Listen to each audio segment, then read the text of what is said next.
고전 인문학을 읽는다는 것은 한 사람의 생애에 위대한 스승을 여러 명 모시는 거나 마찬가지입니다. 고전 인문학을 하는 그룹은 행복한 그룹이 되죠. 대한민국 역사상 가장 위대한 지도자였던 세종대왕은 왜 위대한 정치를 펼칠 수 있었는가? 많은 학자들의 연구 결과가 뭐냐면 어린 시절부터 공자의 위편 3절을 모토로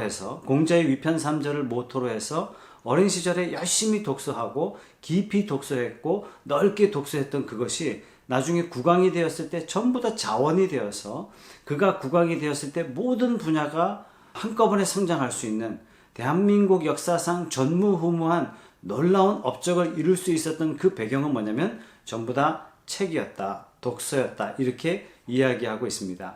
아마 그때 당시에는 책이 많지 않았기 때문에 책이라 함은 위대한 사상가들의 책이 대부분이었을 것이고 그 책을 백독백습했다고 하니 얼마나 책을 깊이 읽었는지 우리가 알 수 있습니다. 그 깊이 있는 책 읽기가 대한민국 역사상 대한민국 역사상 찬란한 문화를 이루었다라는 것을 우리가 기억해 볼 필요가 있죠. 중국 공산당의 아버지 마오쩌둥은 가난한 빈민 시골의 소장농의 아들이었다고 합니다. 어떻게 그 가난한 소장농의 아들이 중국 역사에 길이 남을 위대한 업적을 만들 수 있었을까요?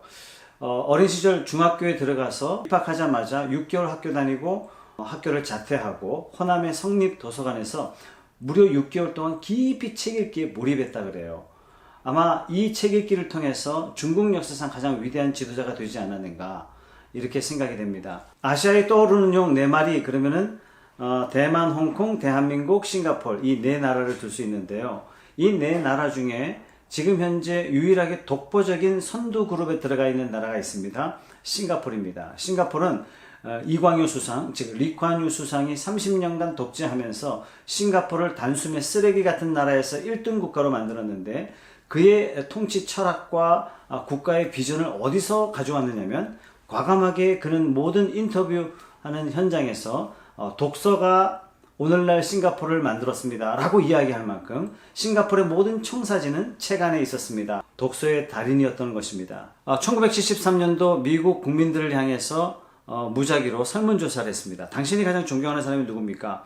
1위가 예수님, 2위가 아브라함 링컨입니다. 워싱턴에 가면 아브라함 링컨 기념관이 있는데 그 기념관의 이름이 뭐냐면 인더 템플입니다. 그러니까 신전 안에 누가 계시냐면 아브라함 링컨이 있는 거예요. 신전에 미국의 50개 주 편말이 다 붙어 있습니다. 미국 전 국민이 아브라함 링컨을 존경하고 아브라함 링컨을 사랑한다는 상징적인 의미가 되겠죠.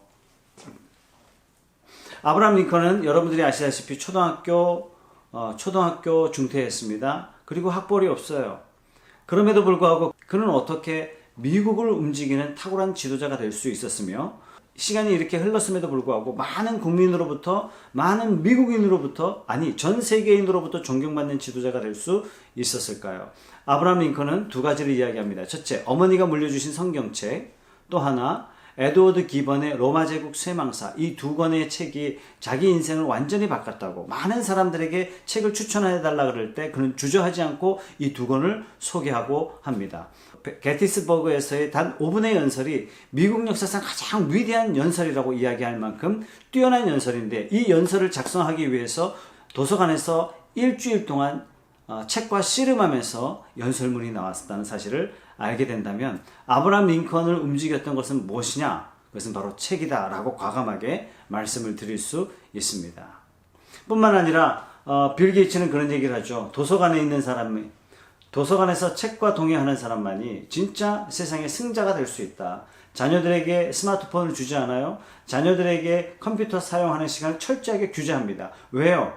책을 읽기 위해서입니다. 뿐만 아니라 박지성 선수를 여러분들이 다 좋아하실 것입니다. 박지성 선수를 여러분 다 좋아하시죠? 박지성 선수가 있었던 영국의 맨체스터 유나이티드 그때 당시의 감독은 알렉스 퍼거슨 감독이었습니다.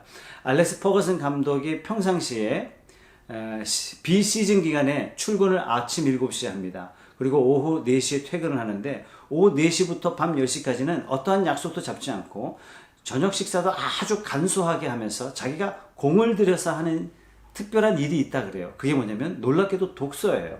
왜 당신은 독서합니까? 라는 이 질문에 대해서 그는 이렇게 대답합니다. 내가 거느리고 있는 선수들은 전부 다 세계적인 스타 플레이어입니다. 어떻게 세계적인 스타 플레이어 마음을 이해하지 않고 어떻게 내가 감독의 역할을 잘 수행할 수 있겠습니까? 그러면서 그가 6시간 동안, 저녁 6시간, 그가 잠들기 전까지 6시간 동안 그가 읽는 책을 소개했는데 대부분 위인들이에요. 대부분 위인 전기라는 사실입니다. 시카고 대학은 예일 대학이 분교로 시카고에 세운 대학입니다. 록펠러의 자산을 들여가지고 세운 대학인데요. 1890년도에 설립되었습니다. 1920년도 로버트 허친슨 박사가 이 학교에 딱 부임하자 학생들이 별로 공부를 안 합니다. 공부와 탐을 싼 것 같아요. 이래서는 안 되겠다 싶어서 모든 학생을 강당에 모아놓고 시카고 플랜을 설명을 합니다. 앞으로 이 대학을 졸업하는 어떠한 학생이든지 학교가 정한 고전 100권을 읽지 않으면 어느 누구도 졸업할 수 없습니다. 난리가 난 거죠. 이때 학생들이 불평과 불만이 많았겠지만 고전 100권을 읽기 시작했어요. 왜요? 졸업이 불가능했으니까. 이때 졸업한 사람들이 나중에 어떻게 됐냐면 1988년까지 시카고 대학의 노벨상 수상자가 무려 몇 명이 나왔냐면 무려 80명 가까이 나왔습니다. 여러분 삼류 대학에서 고전 100권을 통해서 단숨에 인류대학으로 들어가 버렸어요. 상상할 수 없는 일들이 일어난 거죠. 로버트 허친슨 박사는 당시 시카고 플랜을 설명하면서 학생들에게 고전 100권을 읽으라고 하면서 세 가지를 당부합니다. 첫 번째, 여러분들이 책 속에서 위대한 지도자를 만나십시오. 여러분, 위대한 책 속에 위대한 지도자가 있다는 사실은 너무나 자명한 사실 아니겠습니까? 두 번째, 책 속에 영원 불변하는 진리를 만나십시오. 여러분, 왜 고전입니까? 시대가 바뀐다면 그것은 고전이 될 수 없는 거죠. 진리도 마찬가지입니다. 시대가 바뀐다고 해서 바뀐다면 그 진리가 될 수가 없겠죠. 우리가 고전이라고 말한다는 것은 뭐냐면 대부분 그 안에 진리를 담고 있어요. 시대가 변해도 상황이 변해도 변하지 않는 진리를 담고 있기 때문에 고전인 것이죠. 여러분들이 책 속에서 영원 불변하는 진리를 만나십시오. 세 번째, 여러분들이 진리를 만났거든 거기에 목숨을 거십시오. 여러분들이 돈에 목숨을 건다면 그 돈이 여러분들을 반드시 패망시킬 것입니다. 여러분들이 명예와 권력에 목숨을 건다면 반드시 이 두 가지로 말미암아 삶이 피폐해질 수 있습니다. 그러나 여러분들이 진리를 발견하고 진리에 목숨을 건다면 그 진리 때문에 돈이 따라오고 명예가 따라오고 권력이 따라오는 그런 놀라운 인생을 살게 될 것입니다. 로버트 허친슨 박사가 이렇게 특훈을 내렸다는 것입니다. 학생들이 책 읽기 시작했어요. 60년이 지나서 학교가 완전히 뒤바뀌었습니다. 미국이 뒤바뀌었어요. 전 세계가 변화됩니다. 책은 이렇게 한 사람을 변화시켜서 한 대학을 변화시키고 하나의 국가를 변화시키고 인류 사회를 변화시키는 가장 강력한 힘이 뭐냐면 바로 고전이라는 것입니다. 많은 사람들이 이렇게 질문합니다. 어려운 고전 우리 어떻게 읽을까요? 아주 간단합니다. 그냥 읽으세요. 고전 어렵다고요? 읽어보셨나요? 아니요. 고전 생각보다 쉽습니다. 왜냐? 고전이라 함은 오래된 책이지만 어느 시대에 누가 읽어도 꼭 적용할 만한 중요한 진리를 담고 있다. 그래서 고전이죠. 다시 말해서 어느 시대 어느 누구에게나 적용될 만한 것인데 그것이 어려울 수 있나요? 아닙니다. 생각보다 고전은 쉽습니다.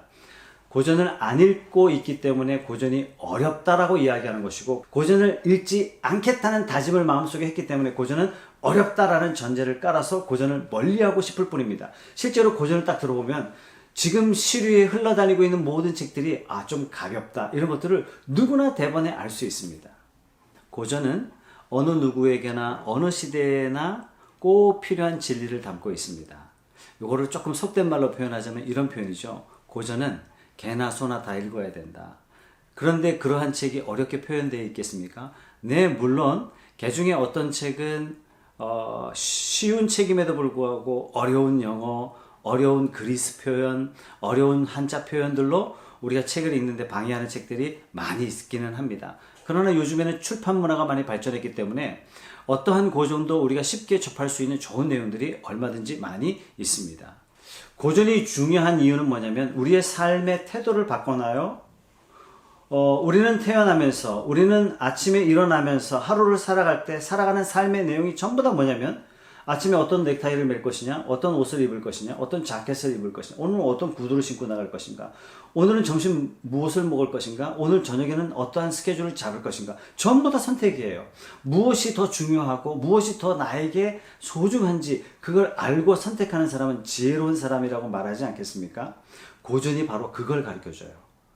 인생에 있어서 무엇이 더 중요하고 무엇이 덜 중요한지, 인생에 있어서 무엇이 위대한 일이고 무엇이 덜 위대한 일인지, 이걸 다른 말로 바꾸면 이런 표현이죠. 고전은 우리에게 가치를 알려줍니다. 무엇이 더 가치 있는지 알려줘요. 그렇기 때문에 고전은요, 자라나는 청소년 시기에 꼭 읽어야 할 책이고, 평생을 두고두고 읽어야 할 책이 바로 고전이고, 시대를 막론하고 어느 시대 사람이든지 읽어야 할 책이 바로 고전이 되는 것이죠. 한 가지 사례를 여러분들에게 소개하겠습니다. 푸른숲 독서학교에서 제가 청소년들과 함께 독서하는 패턴을 여러분들에게 잠깐 설명을 해드리겠습니다. 하나의 샘플일 뿐입니다. 아이들하고 7학기 3년 반을 책을 읽었습니다. 첫 번째 학기는 어떻게 책을 읽었냐면요, 아이들 마음속에 인생의 그림을 그려주고 싶어서 위인전, 자서전, 평전을 읽었습니다. 사람에 관한 책이죠. 위인전은 일단 이 사람은 위대한 사람이다 라는 전제하에 부정적인 건 다 빼고 그려놨어요. 주로 초등학교 때 읽는 거죠. 자서전은 자신의 삶을 자기가 기록했어요. 그래서 자신의 업적보다도 자신의 생각, 자신의 고뇌를 많이 표현해 놓은 것이 자서전입니다. 평전은요, 이 사람을 평가한 거예요. 이 사람에 대한 부정적 평가, 이 사람에 대한 일반적인 평가, 이 사람에 대한 위대한 평가 다 모아서 이 사람을 그렇게 바라볼 수밖에 없었던 내용들을 쭉 소개하고 있어요. 그래서 이 인물에 대한 책을 읽으면서 역사 속의 위대한 지도자들의 삶을 보면서 내가 인생의 그림을 잡을 수 있도록 도와주는 거죠. 위대한 사람들의 공통적인 특징이 뭐죠? 전부 다 절박한 환경에서 태어났어요. 그 절박한 자기가 만난 고난을 뛰어넘었더니 위대한 지도자가 된 거죠. 인생은요, 쉽고 편한 길을 찾아가고 싶지만 어느 누구도 쉽고 편한 사람이 없습니다. 어떤 이는 고난을 만나서 주저하는 사람이 있고, 어떤 이는 고난을 만나서 더 위대한 사람으로 성장하는 사람이 있습니다. 저는 우리 아이들이 일생에 단 한 번도 고난이 없는 인생이 될 거라고 확신하지는 않습니다. 다 고난을 만날 거예요. 그렇다면 이 아이들이 고난을 어떻게 대하느냐, 이것이 바로 인생의 성공과 실패를 판가름짓는 아주 중요한 요소라고 생각합니다.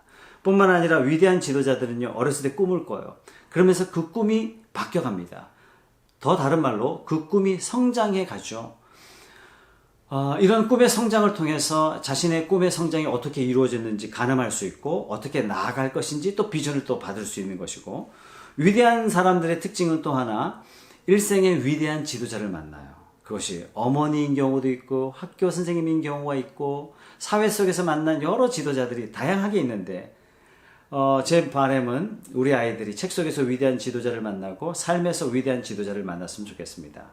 그리고 이 위대한 지도자가 삶의 문제를 만나고, 삶의 문제를 만났을 때 그가 대하는 태도, 그가 국가관, 사회관, 가족관, 신앙관, 이런 것들이 한 인물에 대한 책을 읽으면서 그걸 다 펼쳐져 있기 때문에 그 내용을 통해서 인생을 배우는 거죠. 삶을 배우는 거죠. 그는 왜 이 상황에서 이런 선택을 할 수밖에 없었는가? 그 선택에 대해서 그때 당시에는 어땠는가? 지금은 그 평가를 어떻게 바라보는가? 라는 그런 질문을 던지면서, 그렇다면 나는 어떤 사람이 될 것인가? 이렇게 한 20여 주 정도, 한 학기 정도 인물에 대한 책을 읽으면서 질문은 딱 이거 하나입니다. 나는 어떤 사람 될 것인가? 재미있겠죠? 두 번째는요, 세계 역사책을 읽습니다. 지난번에는 우리 청소년들하고 시오노 나나미의 로마인 이야기 1권부터 15권까지 책을 읽었는데요. 책이 어마어마하게 두꺼워요. 두꺼운 책은 650페이지가 넘는 책이 있습니다.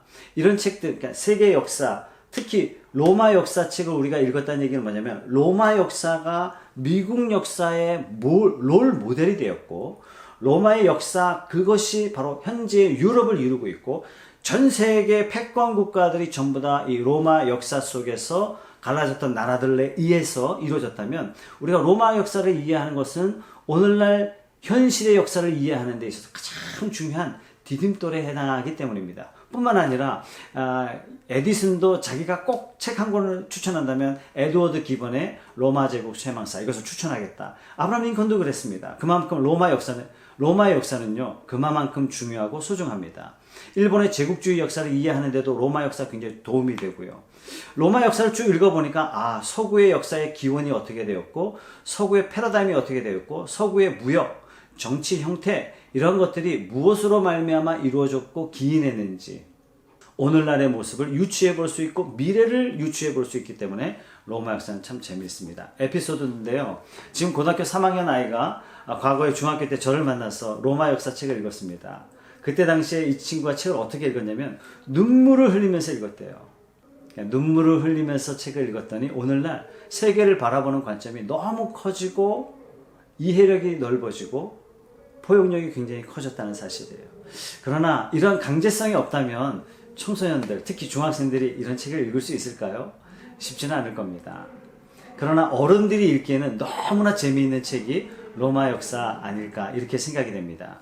그 다음 학기 때는요 한국 역사책을 이러한 방식으로 읽습니다. 한국 고대 역사로부터 시작해서 현대 역사에 이르기까지 한국 역사를 바라보는 커다란 두 개의 보수적 그 다음에 진보적 입장에서 우리의 역사를 어떻게 바라보고 있는지 그 두 가지를 학생들이 다 배울 수 있도록 하고 내가 그 역사를 어떻게 해석하고 어떻게 받아들이느냐 이것이 정말 중요한데 이러한 관점을 가리키는데도 굉장히 큰 도움이 될 수 있을 것 같습니다.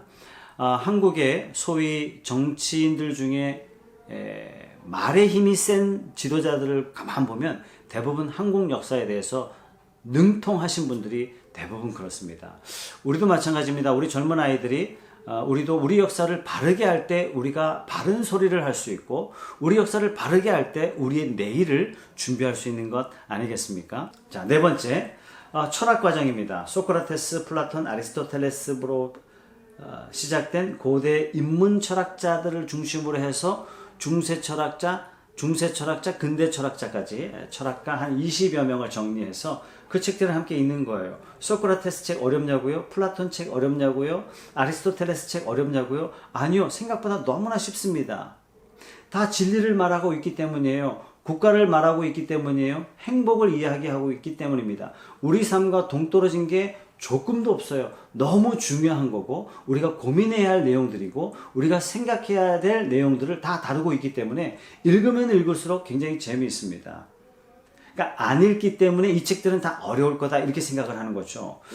몇 년이 지나서 우리 학생들에게 물어봤어요. 어떤 과정이 가장 재미있었냐 그랬더니 철학 시간이 제일 재미있었대요. 왜요? 철학책을 읽고 현대 정치에 대해서 토론하고 철학책에 대해서 현대 우리의 삶에 대해서 토론해보고 우리가 잘 사는 길이 무엇인가? 우리가 정말 이 세상이 추구하고 있는 물질 문명이 정말 옳은가? 이런 질문들을 던지면서 우리 스스로 답을 내어보고 책에서 답을 찾아보고 우리의 생각을 끄집어내보고 우리가 현 시대에 갇혀있는 생각이 고전으로 말미암아 우리의 생각이 넓혀지는 그런 과정을 경험했기 때문에 철학 시간은 굉장히 재미있는 시간이 됐습니다. 아마도 여러분들의 철학 시간도 철학책을 읽으신다면 고전 철학을 여러분들이 읽으신다면 굉장히 재미있는 놀랍게도 지금의 문제에 대한 답이 다 나와 있다는 사실을 여러분들이 놀라운 마음으로 아마 발견하게 될 것입니다. 그렇게 해서 철학책을 한 20권 읽어요. 재밌지 않을까요? 우리 아이들과 고전문학책을 읽었습니다. 고전문학이라 함은 워낙 고전문학이 나라별로 시대별로 방대하기 때문에 우리가 조금 줄여서 책을 읽었는데요. 영국 고전문학을 중심으로 해서 책을 읽었어요. 왜 영국 고전문학을 중심으로 책을 읽었냐면 거기에는 섹스피어가 있었기 때문입니다. 그래서 섹스피어를 중심으로 해서 브론테, 제인 오스틴 해서 전 세계적으로 이름만 들어도 알만한 그런 책을 학생들과 같이 읽었습니다. 물론 남학생들은 읽는 거 굉장히 힘들어해요. 반면에 여학생들은 문학책을 너무 쉽게 읽고 너무 쉽게 감동하고 저자가 요구한 대로 감정에 입이 깊이 들어가서 책 속에서 말하고자 하는 좋은 보석 같은 내용들을 다 끄집어내는데 여학생들이 그걸 참 잘하더라고요. 너무 재미있게 읽어서 우리 부모님들에게 이런 제안을 했어요. 학생들도 책 읽는데 우리 부모님들도 함께 책 읽읍시다. 이렇게 이야기했더니 어머니들이 흔쾌히 동참하시고 10명에서 20명 정도 매주 목요일날 오전에 모여서 고전 문학 읽기 운동을 했거든요. 놀라운 것은요. 학생들보다 더 깊이 읽는 거예요. 왜 그러냐? 30, 40년, 40, 50년 인생을 살아온 삶의 배경을 가지고 책을 읽으니까 책 속에서 막 보물들을 끄집어내는데요. 저 지나간 10년 동안 가장 행복했던 책 읽기는 어머니들하고 책 읽기예요. 정말 놀라운 시간이 되었습니다. 어떤 분은 이렇게 얘기해요. 내가 드라마에 푹 빠져 있었는데 드라마가 하나도 재미없어졌어요. 책이 너무 재미있어서 챕터 하나하나 넘어갈 때마다 다음에 어떤 내용이 있을지 막 궁금했다는 그런 어머니도 계셨고, 놀랍게도 책 속에 여러 등장인물들이 있는데 그 등장인물들을 통해서 내 삶을 바로잡아주고 내 성격을 잡아주고 내 모난 삶의 태도가 무엇에 의하여 기인되었는지 나를 발견할 수 있는 좋은 시간이 되었다. 고전을 읽는 이유가 바로 여기 있는 거죠. 고전 문학은 사람을 이해하는 가장 멋진 도구입니다. 고전 문학은 단순한 소설책이 아니라 그 문학책을 통해서 나를 이해하고 내 주변에 있는 사람들 보다 더 폭넓게 이해하고 폭넓게 받아들일 수 있는, 말하자면 한 사람의 사이즈가 좀 더 커지는 그 시간이 아마 문학 시간이 아닐까 이렇게 생각합니다. 이런 문학책을요, 또 한 학기 동안 20여 권 책을 읽는 거예요. 멋지지 않을까요? 그 다음 학기 때 우리 청소년들하고 세계 5대 문제에 대한 책을 읽었습니다. 왜 5대 문제 책을 읽었냐면, 옛날에는 어린아이들, 옛날에는 청소년들에게 늘 어른들이 이렇게 묻잖아요. 너의 꿈은 뭐니? 너 꿈은 뭐니? 너 앞으로 뭐 될 거니? 이렇게 물어봤는데, 요즘은 이렇게 물어보면 실례예요. 아이들이 딱히 말할 게 없습니다. 그냥 대학 가고요. 그냥 직장 취직하고요. 그냥 돈 벌고요. 결혼하고요. 이거 말고 뚜렷한 인생의 목표를 가지고 있는 청소년 어린이들이 그렇게 많지 않습니다. 왜 그럴까요? 과거에는 왜 꿈이 많았고 오늘날에는 왜 꿈이 없을까요? 과거에는 못 살았고 오늘날은 좀 잘 산단 말이죠. 뭐냐면 삶이 절박하지 않으니까 꿈을 잡을 필요가 없는 겁니다. 그냥 적당히 사는 거죠. 그래서 우리 아이들에게 이 시대가 얼마나 절박한 환경 가운데 있는지 가르쳐주기 위해서 아이들에게 세계는 어떤 문제 속에 있는지, 그 문제가 결코 나와 동떨어져 있는 것이 아니다. 그래서 그 세계 문제에 대한 20권의 책을 정돈을 했어요. 세계 경제 문제, 세계 환경 문제, 세계 종교 문제, 세계 교육 문제, 세계 전쟁 문제, 이렇게 5가지 문제를 정돈해 놓고 거기에 대한 책들을 함께 읽어 나가기 시작하는 거예요. 경제 문제, 세계는 극심한 양극화로 치닫고 있습니다. 양극화의 결론은 뭐냐면요, 나라가 망하는 거예요. 세계 역사가 그걸 가르쳐주고 있습니다. 근데 뛰어난 국가는요, 함께 잘 살아요. 그게 지금 독일이 그걸 참 잘하고 있죠. 반면에 미국이 그걸 못하고 있는 거예요. 역사가 300년도 안 됐는데 지나간 거의 100년 동안 미국에 의한 세계 평화를 이뤘다는 것은 괄목할 만한 것이지만, 빨리 성장해서 빨리 세계를 제패했지만 미국 패권주의는 쉽게 무너질 것이다. 이렇게까지 이야기하는 그 이유를 우리는 경제적인 원인을 통해서 우리는 확인할 수도 있습니다. 누구나 환경 문제에 대해서 관심을 가지지 못합니다. 환경 문제에 관심을 가지는 사람들은 그 소수가 어떤 사람이냐면 뛰어난 사람이에요. 뛰어난 사람은 50년 뒤, 100년 뒤를 내다보죠. 평범한 사람들은 늘 근시안 쪽으로 바로 코앞에 내가 어떻게 살 것인가에 대한 질문을 던지며 살지만, 뛰어난 사람은요, 우리의 후세대들, 그 다음 후세대들에게 세상을 어떻게 물려줄 것인가 그 생각을 한단 말이죠. 환경 문제는요, 내가 퐁퐁을 써서 싱크대에 버리는 그 양이 적으니까, 그것이 나에게 바로 돌아오지 않는다고 생각하니까 그냥 환경 문제에 대해서 관심이 없어요. 그러나 환경 문제는요, 50년 뒤, 100년 뒤에 한꺼번에 몰려와요. 한꺼번에 몰려올 때는 인류가 다 죽는 겁니다. 이걸 생각할 줄 아는 사람은 뛰어난 지도자, 즉 소수에 불과합니다.